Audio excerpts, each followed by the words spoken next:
by 54% across Dundee since last year. So will the Cabinet Secretary agree with me that the Chancellor's claim that we've reached the end of austerity is simply not credible, given these figures and the recent scathing UN report which utterly condemns these failures? Cabinet Secretary. Well, I would, of course, commend the hard work that goes on in our communities who are supporting each other through exceptionally difficult times and in times of crisis.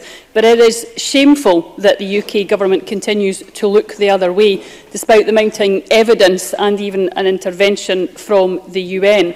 I highlighted the impact of universal credit and food banks in my original answer, and causal evidence shows that average arrears for those in universal credit are 2.5 times average the arrears on those that are housing benefit. The evidence is clear and the evidence is simple that universal credit is causing stress, anxiety, increased rent arrears and increased debt across Scotland. That's why it must be stopped and stopped now. Question number 2 from David Torrance. Thank you, Presiding Officer.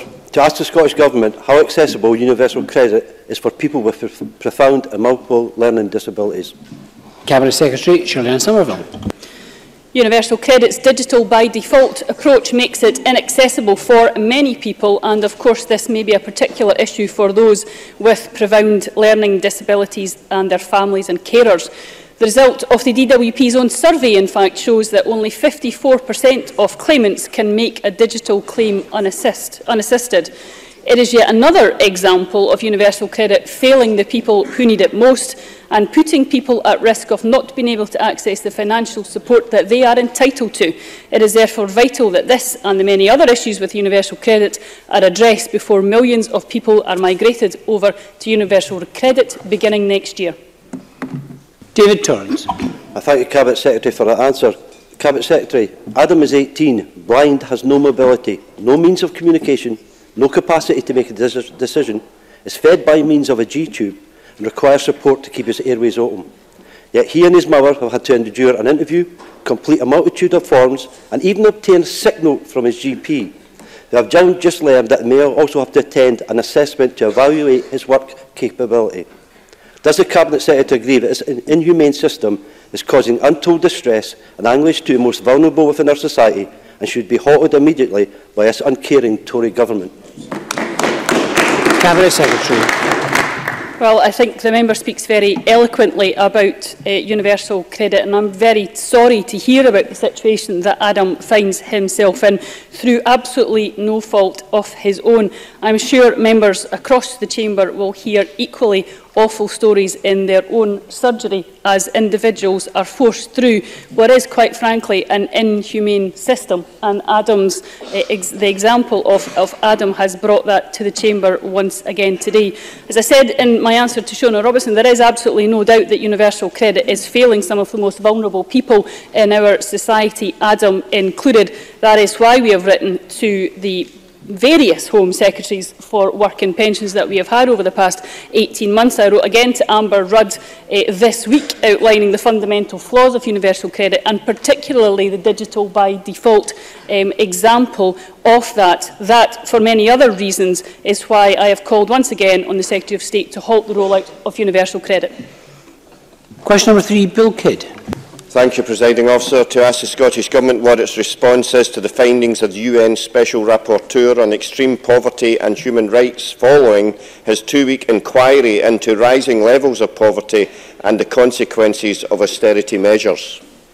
Cabinet Secretary Aileen Campbell. The Scottish Government welcomed the UN Special Rapporteur's visit to the UK. Professor Alston's end-of-visit statement is a devastating critique of the UK Government's punitive, mean-spirited and often callous policies and the suffering and hardship that they have caused. The Scottish Government echoes Professor Alston's call for the UK Government to stop denying the evidence. The hard reality is that 1/5 of the UK population lives in poverty.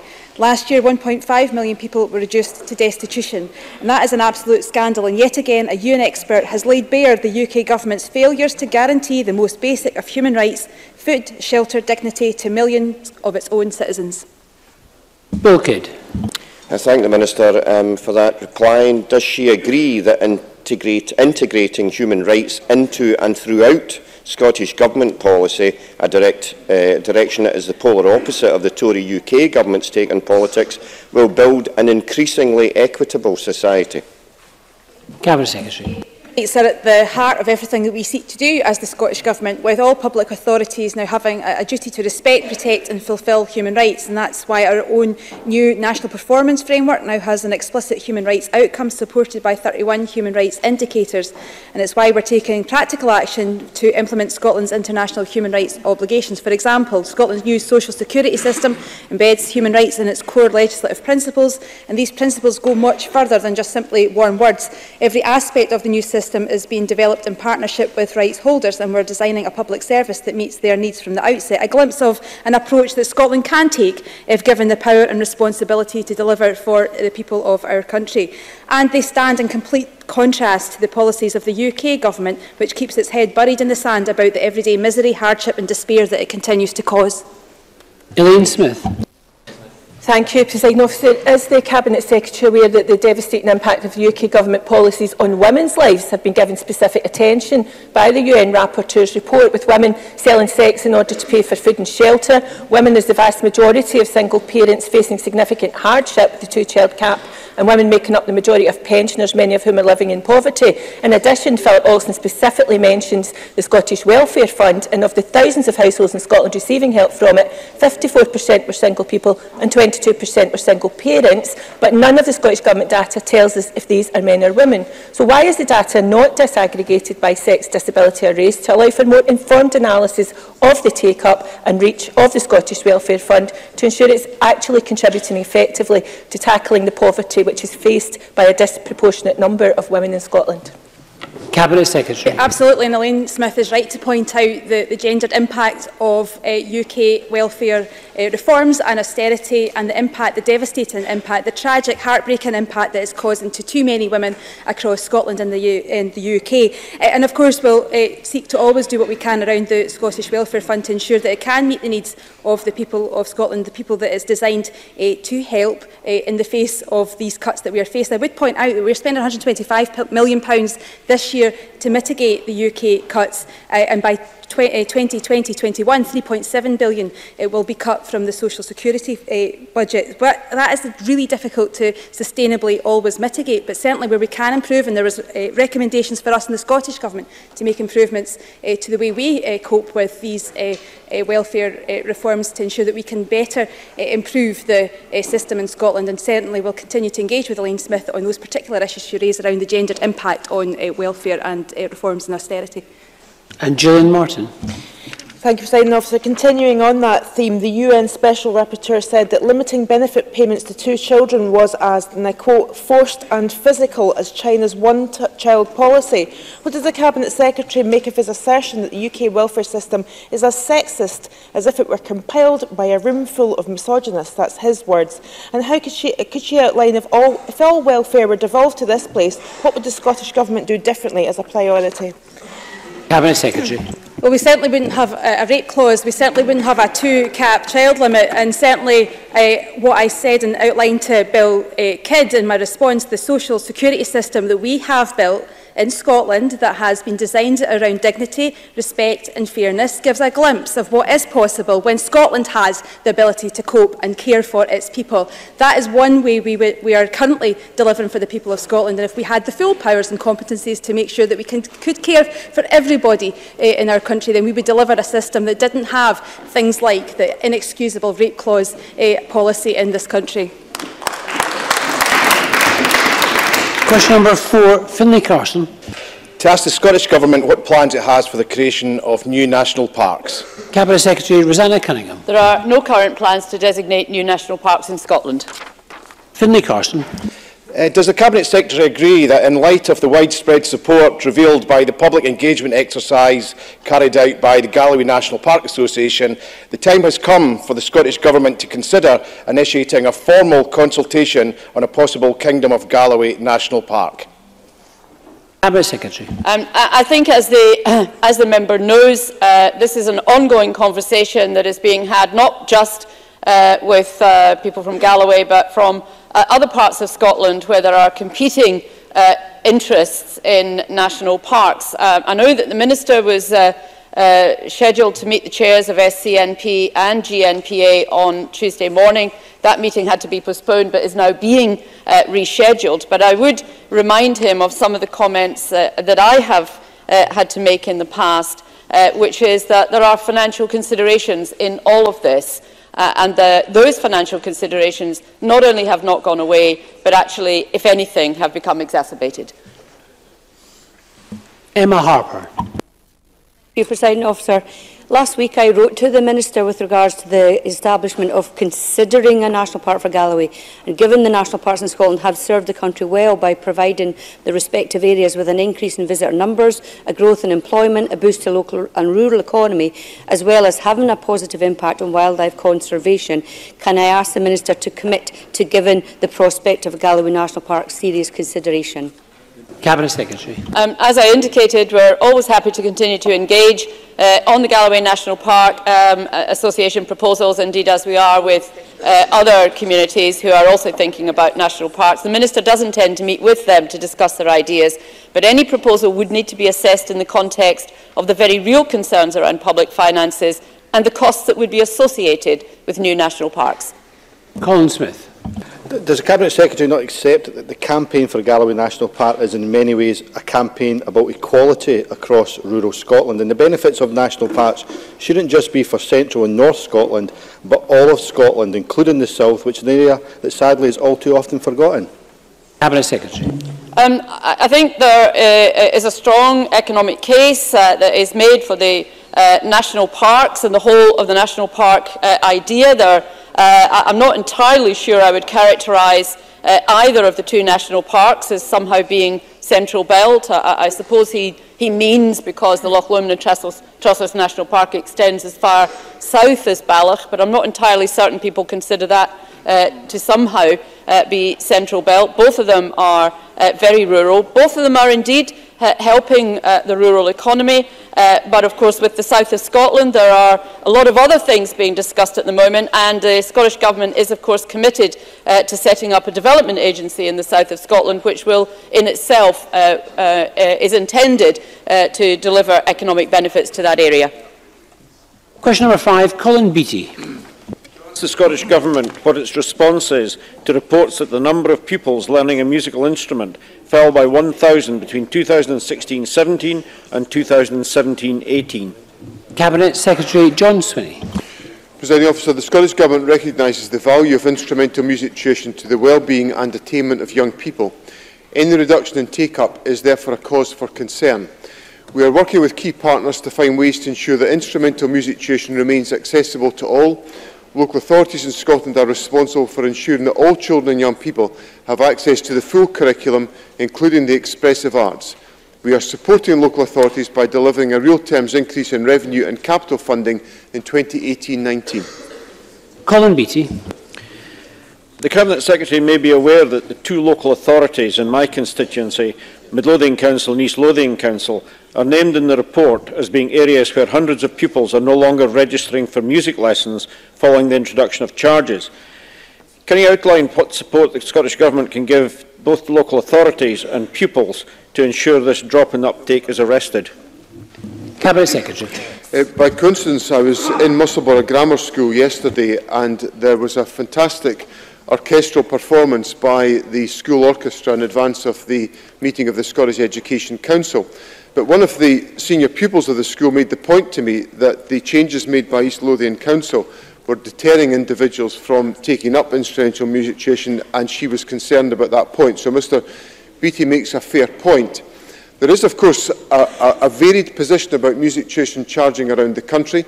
There are a number of local authorities in the country, Dundee, Edinburgh, the Western Isles, Glasgow, Orkney, Renfrewshire and West Dunbartonshire, who apply no charge whatsoever for instrumental music tuition, but others that do apply charges. And I think individual local authorities need to take due account of the impact of these charges on the participation and involvement of young people, because all of us want to see young people able to take part in the expressive arts. A working group led by the chair of the Music Education Partnership Group, bringing together representation from the Government and COSLA, is actively considering ways to ensure that instrumental music tuition remains accessible. Alec Rowley. Presiding Officer, clearly music tuition is very important, and it's important that everybody, regardless of their background, is able to access that. Does he accept that local authorities have had to cut their budgets by 1.5 billion since 2010, and as a result of that we are seeing cuts hit music, hit education, and teachers are under more and more pressure as a result of those cuts? Cabinet Secretary. I don't think it's nearly as straightforward as that, because in Dundee, Edinburgh, the Western Isles, Glasgow, Orkney, Renfrewshire and Western Bartonshire, the local authorities have decided within the current financial settlement they can afford to pay for instrumental music tuition. They have made the choice to prioritise that. Other local authorities have not made that decision as part of that. Now, local authorities have to make these choices. But the answer to all doesn't all rest with the Scottish Government. It rests with local authorities to take the right decision to support instrumental music tuition. Question number 6, Liz Smith. To ask the Scottish Government, in light of the recent Purple Tuesday, what action it's taking to support the improvement of retail experiences for disabled people. Minister Christina McKelvey. Presiding Officer, we support the principle of accessibility that Purple Tuesday is promoting and believe that retailers should focus on accessibility and inclusion all year round. Effective solutions to the problems and barriers faced by disabled people must be drawn from their lived experience. That is why the Scottish Government funds volunteer-led access panels to work with planning authorities and businesses to improve access in local communities. I would strongly encourage retailers, councils and those promoting the economic development of local areas to involve disabled people and their organisations to improve accessibility and inclusion for all of their customers. Liz Smith. Could I thank the Minister for that response? I've met recently with a number of stakeholders in this area, including Scottish Red Cross, the Disability Equality Scotland and Ewan's Guide, who are all raising the issue of some unmet availability of mobility aids. So can I ask the Minister if the Scottish Government has any plans to introduce some additional measures to support these groups and to discuss this matter in detail with various retail groups? Minister.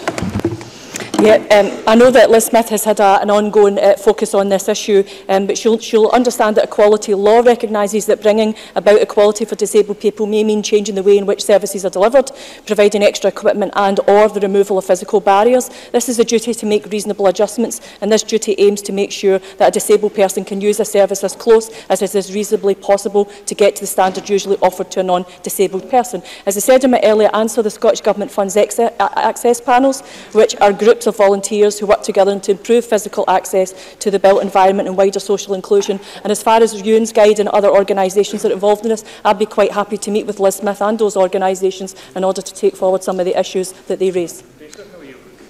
Thank you. Question 7, Gail Ross. Thank you. To ask the Scottish Government how many abattoirs there are. Cabinet Secretary Fergus Ewing.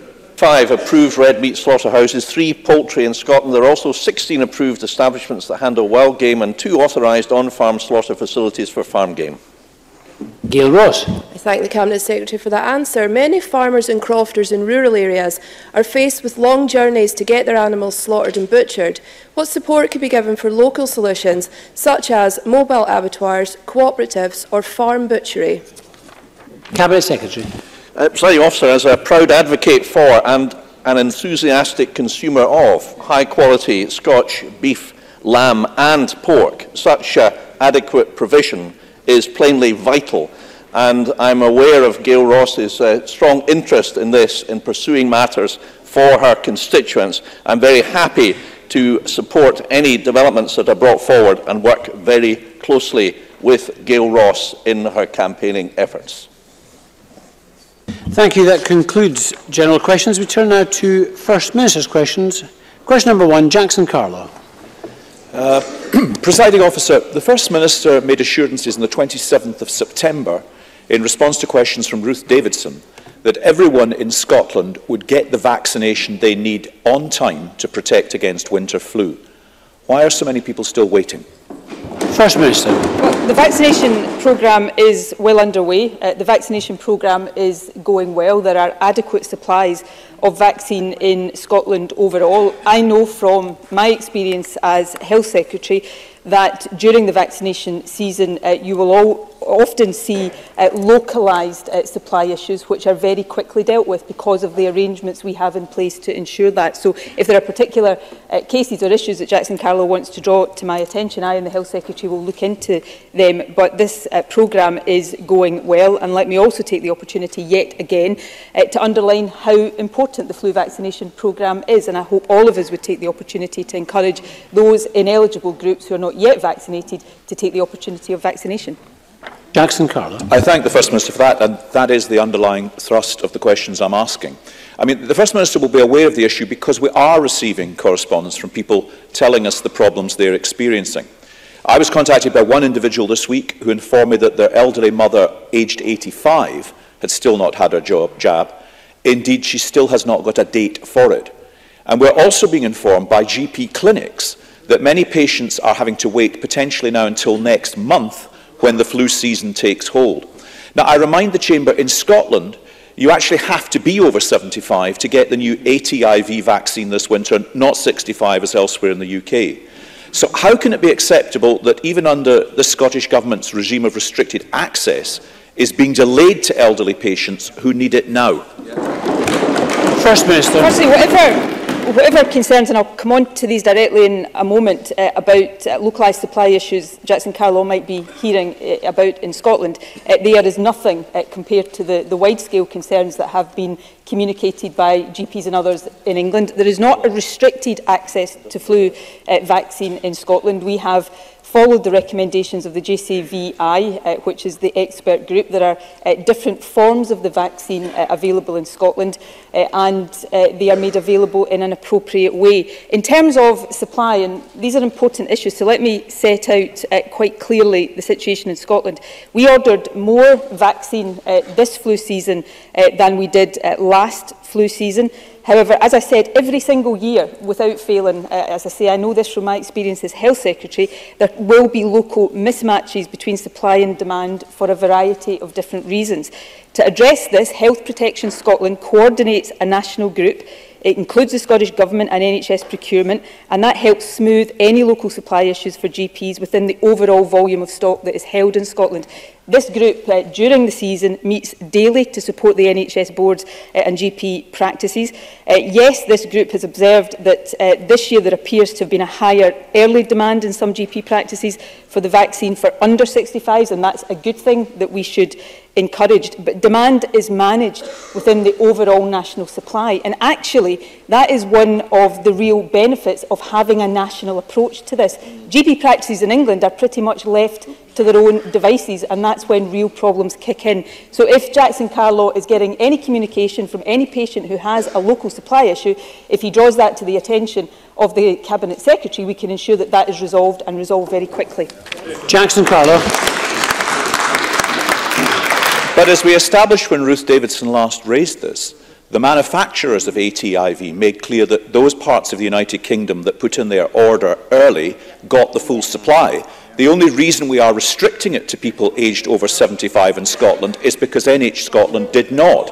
Now, 2 months after the First Minister told us the programme had started, let's see how it's going.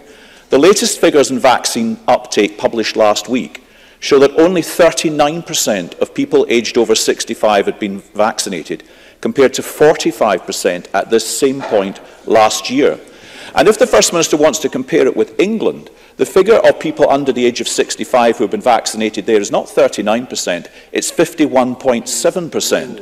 So drawing comparisons with problems that she identifies there, I don't think helps. However, patients are waiting and want to know when they will be able to get vaccinated.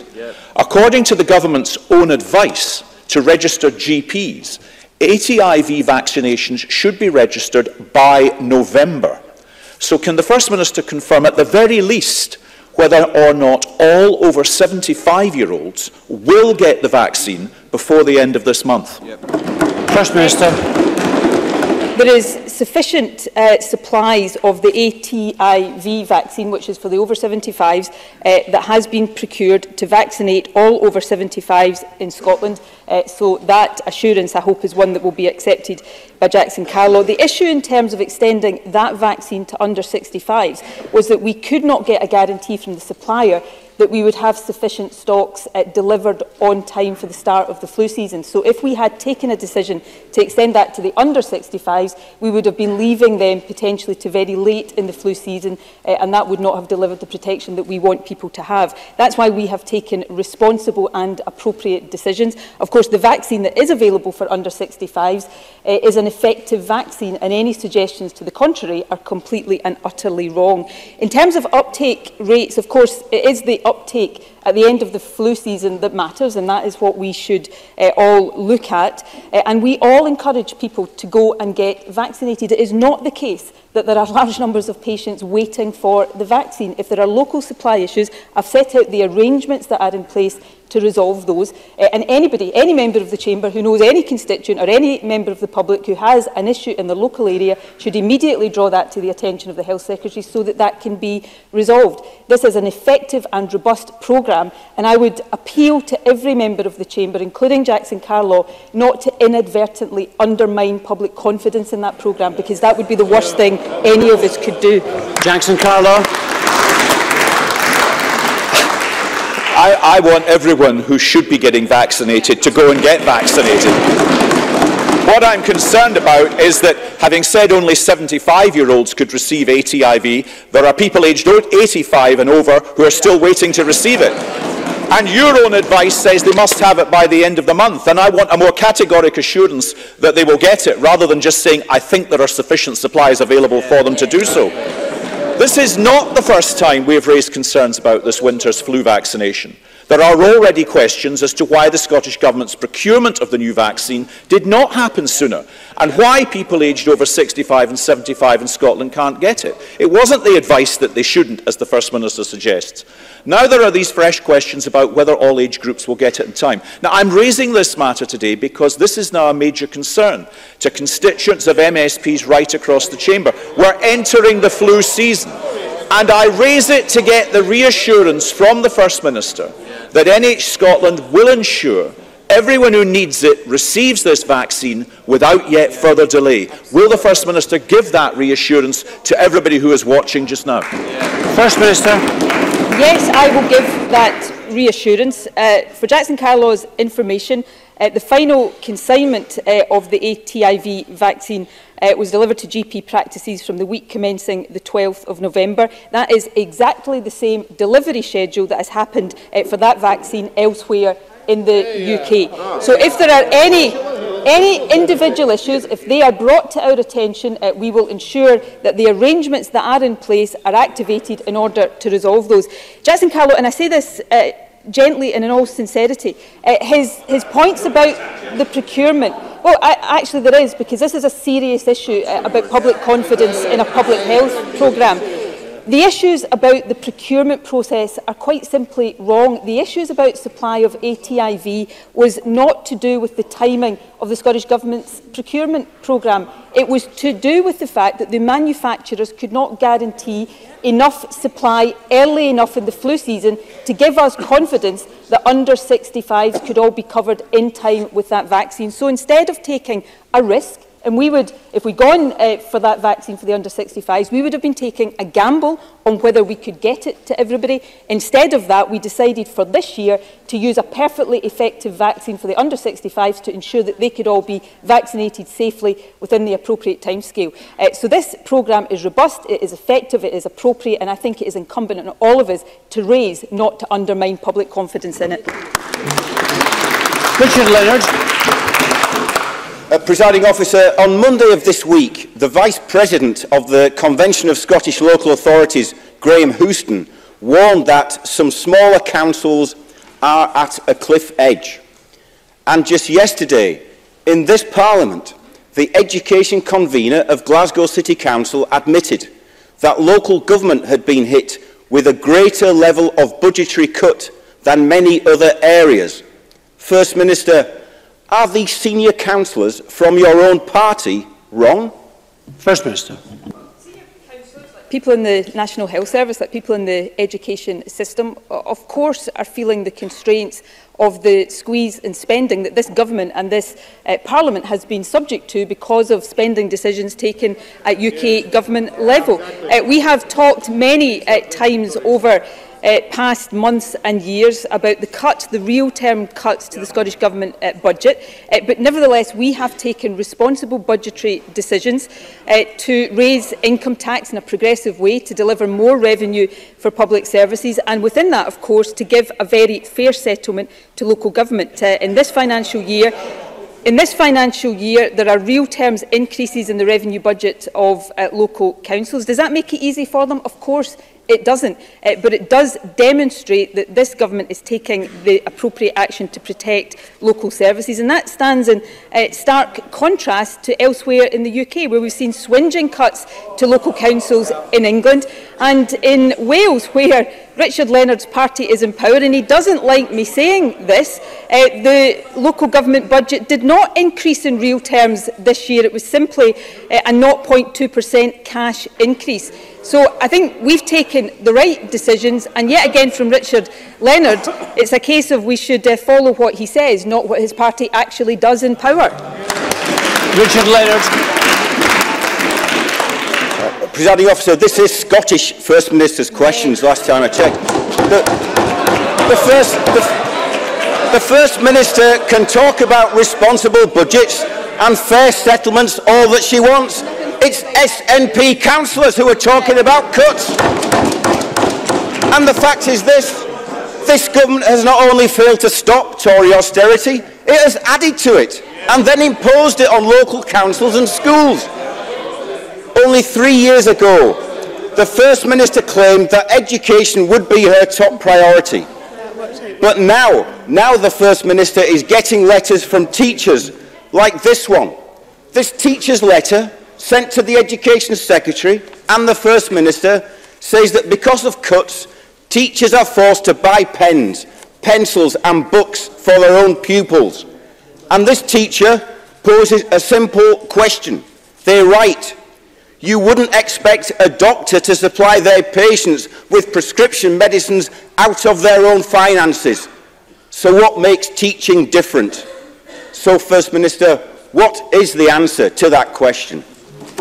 First Minister. Well, we will, in spite of the £2 billion real terms cut to the Scottish Government budget, we will continue to take budgetary decisions that give fair settlements to local government, a real terms increase in revenue budget for local councils this year. And of course, we have also taken steps to establish the Pupil Equity Fund, which gets £120 million of resources every year directly into the hands of head teachers so that they can take the actions they think are necessary to raise standards and close the attainment gap. I know how tough it is for teachers, for nurses, for police officers, for everybody across the public sector, and we will continue to take the appropriate budget decisions to protect local public services as far as we possibly can. And when the draft budget for next year is published in this Parliament in just a couple of weeks' time, if Richard Leonard wants different decisions taken, then he has to come forward not just to say where he wants more money spent,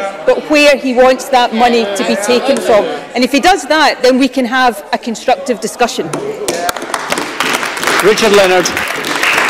So that's another one of Scotland's teachers the SNP government is not listening to. The First Minister talks about attainment money, but that money is papering over the cracks in cuts in core budgets. The First Minister wants to be judged by her record on education. So let's examine that record. It's a record of austerity, which even SNP councillors now admit is going too far. It is a record of our teachers themselves having to buy pens, pencils, books for pupils because Scotland's schools are starved of cash. Little wonder that this week Scotland's teachers emphatically rejected the SNP's pay offer. And teachers, parents, pupils right across Scotland are asking, First Minister, how can education be your top priority with underfunded schools and undervalued teachers? First Minister. Well, teachers are not undervalued. We highly value the work that teachers do, and of course we will continue to negotiate in good faith with teachers for a fair pay increase, just as we successfully did with nurseries and other healthcare workers and, of course, with our police officers. I'd say to Richard Leonard, though, as well as the real terms increases in local council budgets delivered by the Finance Secretary in the last budget, we've seen spending on schools by local authorities increase in each of the last 3 years. That is a fact. We've also seen the Pupil Equity Fund, which is delivering increased resources to schools. So we will continue to take the appropriate steps, make the appropriate decisions to support our teachers on the front line, just as we do our nurses and other public sector workers.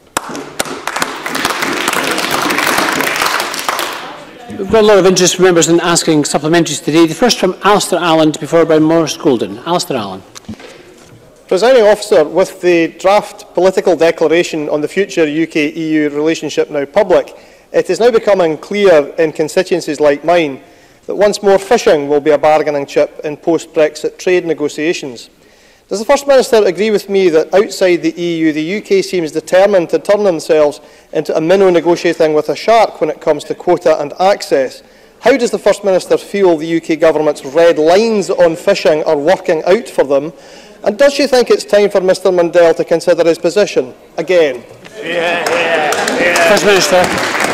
Well, this is a serious matter this morning. The political declaration that has been agreed between the UK Government and the European Commission this morning represents another Tory sellout of Scottish fishermen.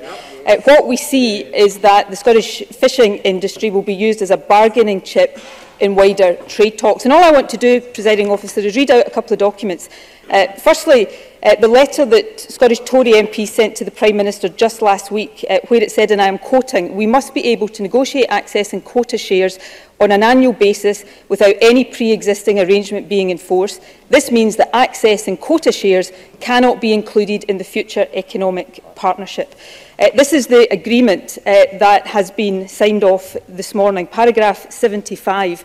Within the context of the overall economic partnership, the parties should establish a new fisheries agreement on access to waters and quota shares.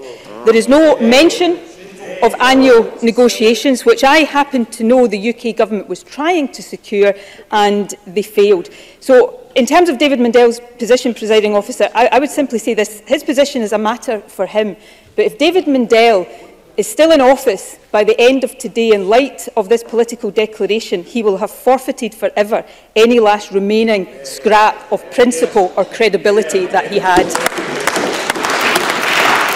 Maurice Golden, to be followed by Ross Greer. Maurice Golden. Thank you, Presiding Officer. 3 weeks ago, I raised the case of Cameron Barclay, a Renfrewshire pupil forced to travel between 3 different schools in order to study. Due to safety concerns around the 45-minute cycle to Johnson High School, Cameron has been forced to drop advanced higher chemistry. His application to university and his future career plans are now in jeopardy. Does the First Minister believe the education system has failed Cameron? First Minister. Well, I gave an undertaking to the member when he last raised it to raise this issue with Renfrewshire Council. That happened. I believe that Renfrewshire Council was going to look into that in light of the information that has been shared with me today. I will have my officials again speak to Renfrewshire Council and revert to the member in writing as soon as possible. Ross Greer, followed by James Kelly. Ross Greer. Thank you. Presiding Officer, Hunterston Nuclear Power Station in North Ayrshire has been found to have over 350 cracks in its reactor core. This is not the first time that serious safety concerns with the power station have been raised. It's not the first time that the community feel their safety concerns are being ignored. Can I ask the First Minister, will the Scottish Government support a full environmental impact assessment being conducted, which is required under the ESPO Convention that the UK is a signatory to? And will the Scottish Government commit to a full and substantial transition plan for the local community around Hunterston, so that another community is not left behind by the inevitable closure of a power station? First Minister. Well, this is a very important issue of safety, and it is essential that the strictest environmental safety and security requirements are met at all nuclear installations. We are, of course, aware of the situation at Hunterston B and indeed are in regular contact with EDF, the Office for Nuclear Regulation, and with local stakeholders in the neighbouring communities, for whom, of course, this is a matter of concern. The ONR is not directly accountable to the Scottish Government, but we do expect it to ensure that the nuclear industry maintains the highest standards. channels. We understand that Reactor 3 will remain offline while EDF work with the regulator to ensure that the longer-term safety case reflects the findings of the recent inspections, and the ONR is clear that the reactor cannot be restarted until they are satisfied that it is safe to do so. We have also been very clear in our opposition as a government to the building of new nuclear power plants in Scotland under current technologies, and our energy strategy sets out our priorities for the future energy system in Scotland. In terms of wider economic development, of course, we will continue to discuss with local communities the future economic development plans, particularly in this area, given the issues that have been raised. James Kelly, to be followed by Fulton McGregor. Presiding Officer, it was revealed earlier this week that Scottish Enterprise paid a grant of £500,000 to the Two Sisters Group in Cambuslang on the guarantee that they kept their plant in Cambuslang open until 2020. The plant closed earlier this year with a loss of 450 jobs and a devastating effect on the Cambuslang community. This is totally unacceptable and a kick in the teeth to the workers in the Cambuslang area. Can the First Minister set out the steps that the Scottish Government will take to recover this £500,000, and will she commit to investing the £500,000 in the Cambuslang community in order to have some offset to the economic vandalism wreaked on the Cambuslang community by the Two Sisters Group? First Minister. Well, I thank James Kelly for raising this issue. As he and other members will be aware, all Scottish Enterprise grants have conditions attached to them which are written into legally binding contracts with any company that receives grants. Scottish Enterprise must ensure that it is able to obtain repayment of grant where there has been a fundamental breach of the agreement. It is set out clearly in the offer letter that there are conditions attached to the grants, and where those conditions are breached, the grant is repayable. Scottish Enterprise, I can tell the Chamber, is actively in discussion with Two Sisters for the return of the grant for the Cambuslang site, and of course in due course we will have discussions with the local community about future investment there. Fulton McGregor, to be followed by Liam MacArthur. Thank you, Presiding Officer. The First Minister will be aware of the attack in the Coatbridge Cenotaph at the weekend, which was vandalised with sectarian graffiti. There were also reports of vandalism on the same day at a nearby church and an Irish heritage centre in the town. Can the First Minister outline what action the Government is taking to combat sectarianism, and will she join me in condemning these incidents, and does she agree that an attack on a war memorial commemorating those from all faiths and none who lost their lives for our future is totally unacceptable? First Minister. Well, I agree wholeheartedly with Fulton McGregor and wholeheartedly condemn these disgraceful and despicable acts. There is no place in our society for any form of sectarianism, anti-Irish prejudice, racism or religious intolerance of any shape or form. Of course, we recently launched a consultation on our hate crime legislation, and I would urge everyone to participate in this consultation to help us improve our legislation and ensure that it is fit for purpose. I would also say, though, that legislation alone will not rid any society of prejudice. That's why we've invested record sums since 2012 in work to tackle sectarianism, including funding the first national education resource on tackling sectarianism, which is freely available to all teachers. But I'm sure the whole Chamber will unite to condemn the disgraceful acts that Fulton McGregor has outlined today. And Liam MacArthur. Thanks very much, Presiding Officer. In January, the First Minister told me it is deeply regrettable if any person, particularly someone who has a disability, feels they are not getting the standard of transport system they have a right to expect. This followed concerns raised by a wheelchair user in my constituency about her inability to access the freight vessel used to replace the MV Hamnavoe on the Stromness-Cramster route during the refit period.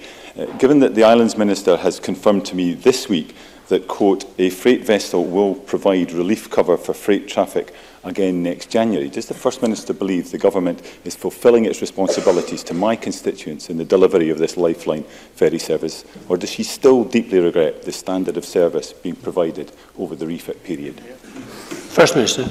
Well, I absolutely stand by the answer I gave to Liam MacArthur previously in this Chamber. Accessibility to public transport and all public services is extremely important. I will undertake to look further into this issue, given the use of a freight vessel, what actions are being taken to ensure appropriate accessibility, and I will ask the Transport Minister to write to Liam MacArthur when I've had the opportunity to do so.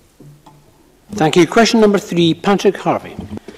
Thank you. We've had a great deal of discussion about the need to avoid a no-deal scenario, but it doesn't only apply to Brexit. It does also apply to the Scottish Government's responsibility in the face of the legitimate demands from teachers to restore the lost value of their wages, which has been cut by nearly a quarter over the last decade. Last month, where we might have expected a few thousand people to march for a fair pay settlement for teachers, we saw 30,000 people take to the streets in Glasgow. And now, this week, the results of the ballot of the pay offer are in. 3/4 of those eligible took part in the ballot, and the deal was rejected by an astonishing 98%. None of us need a maths teacher to help us understand those numbers. Can the First Minister recall any more overwhelming democratic mandate from any section of the Scottish workforce? First Minister. Strength of feeling that teachers have expressed in their ballots, and I'm grateful to Patrick Harvey for giving me the opportunity to address this issue. Let me just firstly, for the record, recap on the offer that was made through a combination of a basic pay award and progression. All teachers on the main grade scale were offered at least 5%, with some receiving, or offered rather, up to 11%. But I recognise that offer has been rejected. I respect that, and as I said a moment ago, I recognise the strength of feeling. So the Scottish Government and COSLA will go back to the table, and we will continue to seek a reasonable agreement in good faith. Let me be very, very clear to teachers, to their families, to the wider Scottish public. I want to give, the Deputy First Minister wants to see teachers get a good pay rise, one that recognises the vital and very difficult job they do, one that recognises not just the current cost of living pressures, but also, as Patrick Harvey has said, starts also a process of restoration of the lost ground that all public sector workers have suffered because of the years of pay restraint. But, and this is a statement of simple fact that I hope all members will recognise, pay awards have to be affordable, because if they're not affordable, they cannot be delivered. I would love to give teachers and all public sector workers a 10% pay rise, but that is simply not affordable in a single year. So what we need to do now, and the Scottish Government will play our full part in this, we need to come back to the table to agree a fair and affordable agreement, in the same way that the Scottish Government has already done for nurses and other healthcare workers and police officers. The Scottish Government will proceed to do that in good faith, and I hope we can, before too much longer, reach that fair and reasonable agreement. Patrick Harvey. We do all recognise that the Scottish Government doesn't act unilaterally on this, but it does have a central role to play in the process. So it's reasonable that we ask what the Government's position is. I'm glad that the First Minister respects the mandate that's been shown by that 98% rejection of the deal. And the only conclusion from that is that the deal no longer needs to be defended on its own terms. It's gone. It's not what's going to happen. We also know about the hard work and dedication that teachers up and down the country are putting in, often going way above and beyond a normal working week. We all want teaching to be an attractive, rewarding profession where people feel valued for that hard work, but that isn't happening now. Huge numbers of teachers feel overworked, under-resourced, and demeaned as they see the value of their salaries eroded year after year. We all want to avoid the prospect of strike action, and that would be the last resort for the teaching unions. But if we accept that that offer that was made is dead and gone and rejected, the choice is now simple. Will the Scottish Government force the teaching profession, already angry people, into industrial action that we should all be trying to avoid, or will they work toward a realistic offer and give local councils the resources they need to meet it? The choice is that simple. What's it going to be? First Minister. We want to see a realistic offer made and accepted. As I said in my initial answer, I recognise and respect the fact that the offer that was made has been rejected, and it was rejected overwhelmingly. I'm not standing here trying to say anything else. That is why we will go back to the table and continue good faith discussions. And the Scottish Government does have a big part to play in this. We are part of the tripartite negotiating process that is in place. In fact, the Scottish Government had put additional money on the table to fund the offer that was made previously, had that offer been accepted. We go into this in good faith and with a political will to find an agreement. And I would make the comparisons with other groups of public sector workers, because all public sector workers have suffered what Patrick Harvey has outlined there in terms of teachers, years of pay restraints leading to an erosion in their wages. And we've given a commitment that we want to go on a journey of restoration. But we have to have pay awards that are affordable. I want them to be fair, and I want them to take public sector workers, including teachers, on that journey. But I have a responsibility, the Finance Secretary has a responsibility to make sure that we can fund the offers that are made. And the 10%, which I would love to give to teachers, to nurses, to everybody in the public sector, is not affordable and realistic within the current funding constraints. So what we need to do is get back round the table, which is happening, and come up with a fair offer, but one that is also realistic and affordable. And I hope everybody will support us as we try to do that. We have some further supplementaries. The first from John Scott. Thank you very much, Presiding Officer. The First Minister may be aware of the ongoing incident at the Ailsa Hospital at Ayr, where I understand a nurse has been stabbed by a patient and the hospital is in lockdown. This in Jean Freeman's constituency. Will the First Minister make certain that after this event is over, a full review is put in place to ensure the safety of staff working in NHS Ayrshire and Arran and elsewhere across Scotland? First Minister. Well, can I thank John Scott for his question? I was receiving reports about this incident just as I came into the chamber, so I don't yet have a full update. The Health Secretary has been able to advise me that our understanding, and let me stress, this is our understanding. The first thing I do when I leave the chamber will be to get a full update on this. Understanding is that injuries sustained by a nurse are not life-threatening injuries, and that the police are fully involved in this incident. Obviously, the safety of staff and patients are of the utmost importance, and will be driving everything that's been done. But given his constituency interests, I'll make sure that the Health Secretary updates John Scott as soon as we have the information that we are keen to get as soon as we get out of the chamber. Christine Graham. Thank you, Presiding Officer. Given that the 4-year-long Sandwood inquiry has just reported into possible police criminality in connection with the Lockerbie atrocity and concluded there is no evidence of criminality, with a referral to the Crown Office and the likely conclusion, therefore, that the Crown will not pursue this case, does the First Minister agree with me that if that's what happens, it's in the interest not only of the impact on the current application to the Scottish Criminal Cases Review Commission by the McGrahy family, but in the interest of transparency that this report should be made public, so that 30 years on from this dreadful event we may all move closer to a conclusion? First Minister. Well, the member, Christine Graham, will understand that the announcement yesterday by Chief Constable Ian Livingston relates to an operational matter for Police Scotland. It wouldn't be appropriate for me or the Scottish Government to comment on the outcome of that investigation, nor seek to influence what matters may be published arising from the investigation. However, I am sure that Police Scotland will have noted what Christine Graham has said in the chamber today.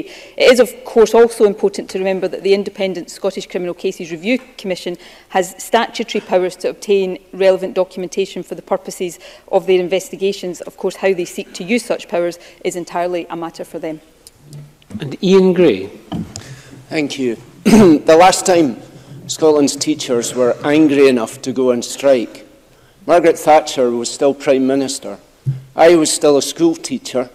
The First Minister was a school pupil. And some of the 98% of current teachers who have just rejected the pay offer were not even born. That is how badly this government has handled teachers' pay. The First Minister says she wants to see this dispute resolved. Will she start by apologising for the misleading letter sent out jointly with COSLA, an attempt to undermine the negotiating machinery which infuriated those teachers who rejected the offer on the table? First Minister. The letter was about providing information to teachers. It wasn't misleading, and it certainly wasn't an attempt to undermine negotiating machinery. But I hope Ian Gray was listening to the answers I gave to Patrick Harvey. We made an offer to teachers that we thought was a fair offer. It would have delivered 5% increase this year to all teachers in the main pay scale and up to 11% for some teachers. I recognise and respect that has been rejected. So our responsibility now is to get back round the table, which is what we are doing. But even Ian Gray has to accept, surely, because surely Labour are not completely detached from reality, that we have to have pay awards. We have to have pay awards that are affordable. So we will, in good faith, seek to strike an agreement that is fair to teachers, that starts to restore the value of their pay, but one that we can fund from within the budgets that we have at our disposal. And why do I say that we do that in good faith? Because we've already come to those agreements. Nurses and other health workers, police officers are all in the same position in terms of erosion of pay, and we have come to agreements with each of these groups, and I certainly hope that we can do the same with teachers, and we will do everything we can to get to that fair outcome, and I think that is the reasonable way forward from here. Question number 4, Bill Kidd. Thank you, Presiding Officer. To ask the First Minister what the Scottish Government's response is to reports that there have been more than 500 nuclear safety events at Faslane since 2006. First Minister. I'm very concerned to hear reports of a significant number of nuclear safety events at Faslane. This is a stark reminder of the potentially disastrous consequences of having weapons of mass destruction stationed in Scotland. Matters regarding the reporting of safety events remain reserved. However, I would fully expect the Ministry of Defence to investigate any such incident, no matter how minor, and to take forward any lessons learned following all of these incidents. The Scottish Government also expects the Ministry of Defence and the regulators to work together to keep safety standards to the highest level possible. Bill Kidd. I thank the First Minister for the response. As more than one of these 500 incidents had, according to the MOD, high potential for radioactive release to the environment, and also the number of recorded incidents at Faslane has risen in recent years, it would take just one mistake to cause unthinkable harm to Scotland and her people for generations. So in the short term, will the First Minister impress on UK ministers the need for urgent action to get Faslane in order so they can protect public safety? And does she agree with me that it's high time Scotland becomes a nuclear weapons-free zone? First Minister.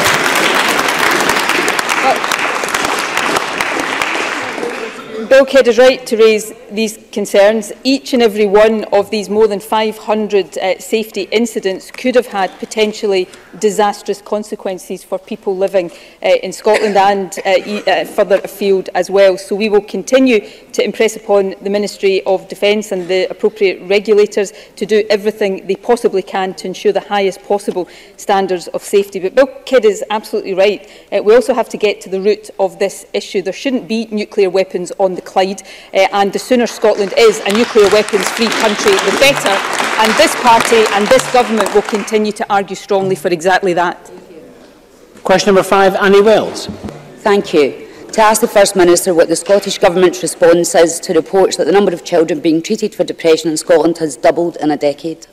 First Minister. Well, everybody is working hard to reduce the stigma faced by those with mental health problems, and we welcome the fact that more people, including children and young people, are coming forward for treatment.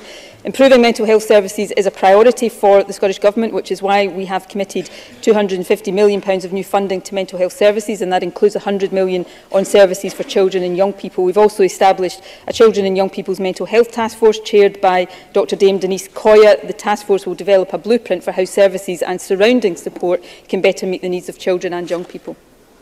Annie Wells. I thank the First Minister for her answer. And of course there will always be a place for medication within mental health treatment, including that for children. However, many will be alarmed to see that such a sharp rise, particularly given that children as young as 10 are being prescribed antidepressants. Will the First Minister outline what action the Scottish Government will take to focus on prevention, early intervention and social prescribing as a more sustainable method for mental health? First Minister. I understand and indeed share the concerns about these statistics. I would say, though, and I know Annie Wells will appreciate and recognise this point, that prescribing decisions are for clinicians, and clinicians must make the decisions that they think are in the best clinical interest of young people. But, and this is an important but, we all want to see fewer young people referred to specialist mental health services and fewer young people having to take medication for mental health problems, because we want there to be better preventative services. So that is the whole focus of the Denise Coya work. It's also the focus of the announcements I made in the programme for government around employing more counsellors in schools, creating the new mental wellbeing service for young people in communities across Scotland. So these are important initiatives that we will now move to implement to make sure we can shift the curve of mental health care and treatment much more towards prevention rather than treatment. And I think that's the direction of travel everybody wants to see us go in. Question number 6, Polly McNeill. To ask the First Minister whether the same funding that was provided last year to tackle rough sleeping as part of the recommendations of the Homelessness and Rough Sleeping Action Group will be provided this year. First Minister. Well, it's vital that we provide effective support to help people on the streets keep safe, and I'm very grateful to the frontline workers in a number of organisations who provide life-saving services to those sleeping rough day in and day out. To support those organisations, we have made available £600,000 for outreach activities in this financial year. £220,000 of this funding has provided follow-up support for people in the last 6 months, and the remaining £380,000 will provide further national support for local initiatives over this winter. We know that many people sleeping rough have complex needs, so we will work in partnership with frontline organisations to ensure that this funding is targeted to support people into safe and warm accommodation quickly, while also supporting them into longer-term permanent housing solutions. Polly McNeill. Rough sleeping in our towns and cities is the hallmark of a failure in housing and social policy. The life expectancy of a rough sleeper is believed to be aged 43. It's a shocking statistic. I do welcome the funding that the First Minister talks about and the organisations that have used that well, and I think all of the credit goes to them for treating rough sleepers on the street. But I hope the First Minister can commit to at least this level of funding for every year until we can eradicate rough sleeping and have a comprehensive strategy in place. Further to that, would the First Minister look at adopting the standard of no second night out? It aims to ensure that there is a rapid response to new rough sleepers and that they are provided an offer that means they don't have to sleep for a second night out, in the hope that that may address their complex needs and prevent them from rough sleeping. First Minister. Yes, that rapid response approach is at the heart of everything we seek to do around tackling and eradicating rough sleeping. Accommodation, obviously, is the most important thing when somebody is sleeping rough, but as Polly McNeill knows, often the complex needs will mean that there are other issues that have to be addressed as well. The 2017-18 Winter Initiative was backed by £320,000 and for this winter, as I said in my initial answer, we have set aside £380,000. Of course, that is part of the bigger fund we've set up, the £50 million Tackling Homelessness Fund, to ensure that we can have the resources in place for targeted initiatives over the next few years. And that is all about short-term actions, but part of putting that longer-term plan in place. And one of the cornerstones of that longer-term plan, of course, is the commitment to Housing First, which we've also committed additional funding to. So through the recommendations of the action group that we set up, we are taking action in the short, medium and long term that will hopefully allow this government, working with this Parliament and local councils and partners across the country, to eradicate rough sleeping once and for all. Because I do agree that people sleeping rough in our streets is not acceptable and is not something that any civilised society should ever be happy to see. Question number 7, Alex Cole-Hamilton. To ask the First Minister how the Scottish Government is promoting a vibrant newspaper industry. First Minister. It's important that we have a vibrant newspaper industry in Scotland. That's why I was so very sorry to hear the news at the weekend that Johnson Press, the owners of the Scotsman and I newspaper, and of course many local titles across the country, had gone into administration. That news, I think, is and was a reflection of the fact that this is one of the toughest times that newspapers have ever experienced. Every democracy needs a strong, free press, and it's important that we all support that. And of course my thoughts are with the Johnson Press Press employees, national and local, at what has been a worrying time for them. Alex Cole-Hamilton. I'm very grateful for that. The First Minister is absolutely right. Democracy cannot function without a strong and diverse press, with journalists free to challenge power. In a world of fake news, it's something we mustn't allow to collapse. Current and former employees of Johnston Press are understandably worried that their pensions are in doubt because of a group of owners and executives that have moved the business to a new legal entity, leaving their pension obligations behind. It looks like the new company is rinsing the pensions that should rightly belong to the people who work for them and leaving the taxpayer to carry the can. On Monday, the UK Culture Secretary, Jeremy Wright, told the House of Commons that action he takes would be in consultation with the Scottish Government. So can I ask, when that happens, how does the First Minister propose to address the concerns about workers' pensions and support the continued publication of these much-loved titles? First Minister. Well, I do support the continued publication and hope to see the Scotsman and the many local titles go from strength to strength in years to come.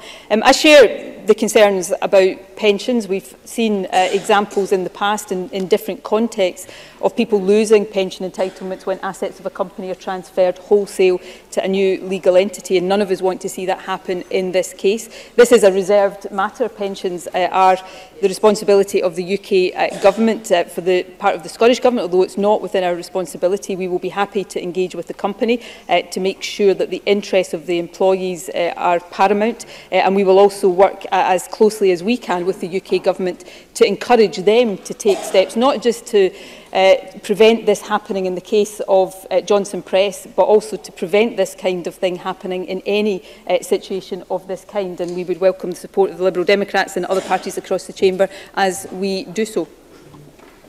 Thank you very much. And I would say that concludes the First Minister's questions, but a point of order first.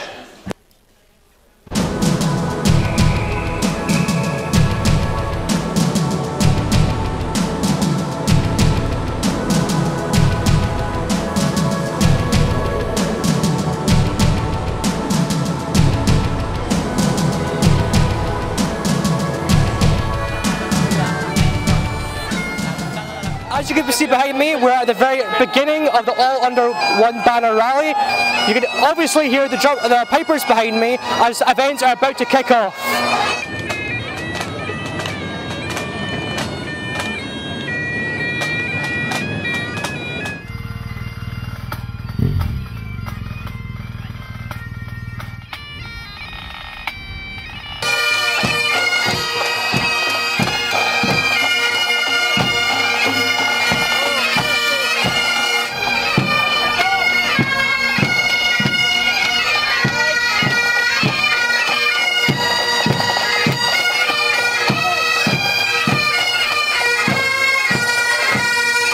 The UK Tory government is taking the Scottish Government and the Scottish Parliament to court, questioning the legality of the Act that has been passed by a cross-party majority in the Scottish Parliament to try and protect devolved law from the consequences of Brexit. What's your thoughts on Brexit?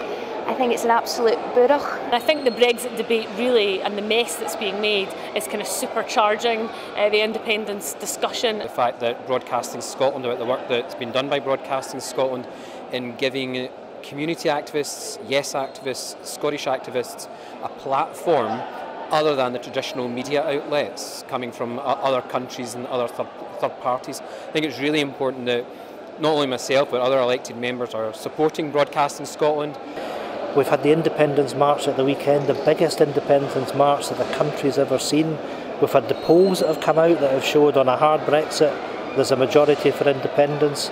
The polls that have shown that the SNP's 20 percentage points ahead in votes for Holyrood. This is a party which is on the march. It's a government which is popular. We've got to take the people of Scotland by the hand and tell them to come with us on that journey to finish the job. We know that Scotland will become independent, it's just a question of when that will happen.